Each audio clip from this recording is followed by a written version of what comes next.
Secretary, not a single one was charged with a crime. Not a single one, and they were detained. And let me just reclaim my time for my final seconds. DHS is supposed to be protecting our residents and upholding constitutional protections, but you've turned that on the head. You have actually turned the United States government against its own residents, and you've had multiple chances to take accountability, to apologize to these folks and others across the country, but you have failed to do it.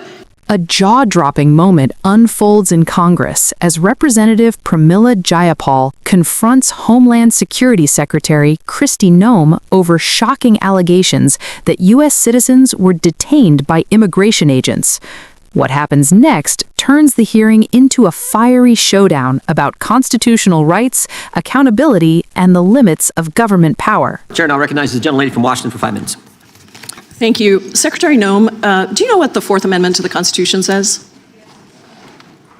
Search and seizure processes. Yep. What about it? Huh? What about it? What about search and seizure? It guarantees the right to a lawful search and seizure.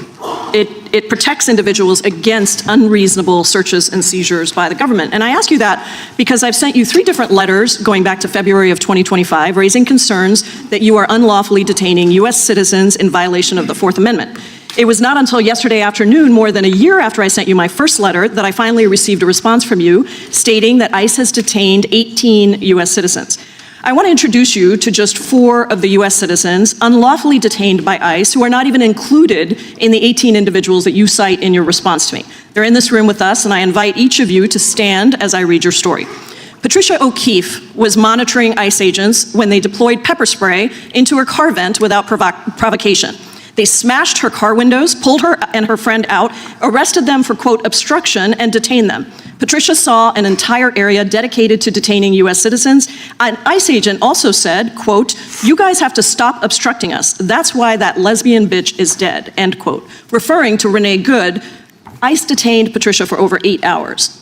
Ryan Eklund was monitoring ICE activity in his car when ICE agents blocked him and took his photo, then appeared to use that photo to go to his neighborhood and try to intimidate him. He was still in the car when they approached him, pulled him from his car, and put him in leg irons. Ryan was detained for 6 hours.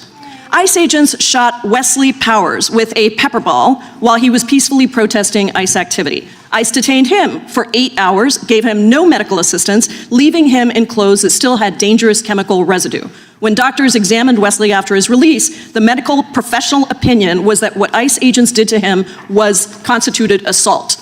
Edmund Higgins is a U.S. Marine Corps veteran. While legally observing ICE, he honked his horn a couple of times, and when he saw agents driving down a narrow road, he actually drove away. But agents chased him until he sought refuge at a local police station.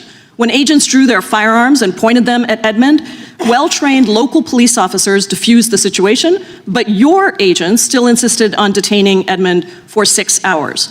Secretary Noem, yesterday in the Senate Judiciary Committee hearing, you stated that ICE agents may arrest U.S. citizens in the situation where they were obstructing law enforcement or in situations where you have reasons to doubt that they're U.S. citizens. Is that still your position? I said, or probable cause. So let me ask each of the U.S. citizens in the audience who were detained. Raise your hand if you were not charged with any crime following your detention. Not a single one of you were charged with a crime. Now raise your hand if any of you were not even asked to prove that you were U.S. citizens during your detention. Not a single one of you were even asked about your citizenship status, making it clear that DHS agents simply don't care that they're arresting U.S. citizens. Now please raise your hand if you were detained by ICE simply for legally protesting or monitoring ICE activity under your First Amendment rights. All 4 U.S. citizens have raised their hands that they were detained simply for legally protesting or monitoring ICE activity. Secretary, these are not 4 isolated incidents. ProPublica's reporting puts the number at over 170 U.S. citizens detained in just the first 8 months of the administration, which doesn't even include Operation Metro Surge in Minnesota. None of these 4 U.S. citizens were charged with a crime. None had their citizenship questioned, and all were lawfully exercising their First Amendment rights. Do you have anything you want to say to them or the millions of American citizens across the country that are watching this and horrified at what your department is doing? Well, context is critical in each of these situations. To know the full range of what happened in each of these situations before and after the incident and their arrest? Secretary, not a single one was charged with a crime. Not a single one, and they were detained. And let me just reclaim my time for my final seconds. DHS is supposed to be protecting our residents and upholding constitutional protections, but you've turned that on the head. You have actually turned the United States government against its own residents, and you've had multiple chances to take accountability, to apologize to these folks and others across the country, but you have failed to do it. Yours is a case of failed leadership, Secretary. You need to resign, be fired, or be impeached. Yeah, the time of the because you don't have the right to lead this agency. The time of the gentlelady has I yield back. The hearing took a dramatic turn when Representative Pramila Jayapal opened her questioning with a simple but powerful reference to the Fourth Amendment to the United States Constitution. She asked Kristi Noem whether she understood the amendment's protections against unreasonable searches and seizures. The question immediately framed the debate whether federal immigration enforcement under the Department of Homeland Security had crossed constitutional lines.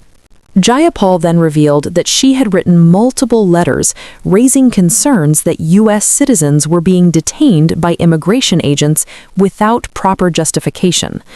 According to her account, the department only responded more than a year later, acknowledging at least 18 cases involving citizens. But Jayapal argued the real number may be significantly higher, citing investigative reporting that suggested over 170 Americans may have been detained during enforcement operations. The Congresswoman then did something rarely seen in hearings. She introduced several individuals sitting in the room who she said were American citizens detained by federal agents. One by one, she described their stories, people allegedly detained while observing immigration activity or protesting. None, she said, had been charged with crimes, and several claimed they were never even asked to prove their citizenship. As Jayapal asked those individuals to raise their hands in response to specific questions, the visual impact was powerful.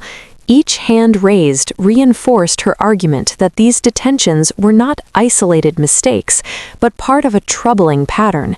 She emphasized that all four individuals said they were exercising their First Amendment to the United States Constitution rights when they were detained. When Secretary Kristi Noem responded, she argued that context mattered and that enforcement situations are often more complicated than they appear. But Jayapal pushed back sharply, stressing that none of the people she highlighted were charged with crimes and that their citizenship status was not even questioned during the detentions. The confrontation culminated in one of the most explosive moments of the hearing. Jayapal accused the department of turning the power of government against its own citizens and delivering what she called a failure of leadership. In a striking closing statement, she told the secretary that she should resign, be fired, or be impeached, an accusation that instantly electrified the room. Moments like this reveal just how high the stakes are when it comes to constitutional rights and government power. Should officials be held accountable for these incidents, or is the reality more complicated than it appears? Let us know your thoughts, and stay with Democratic Lens for more coverage of the moments shaping our democracy.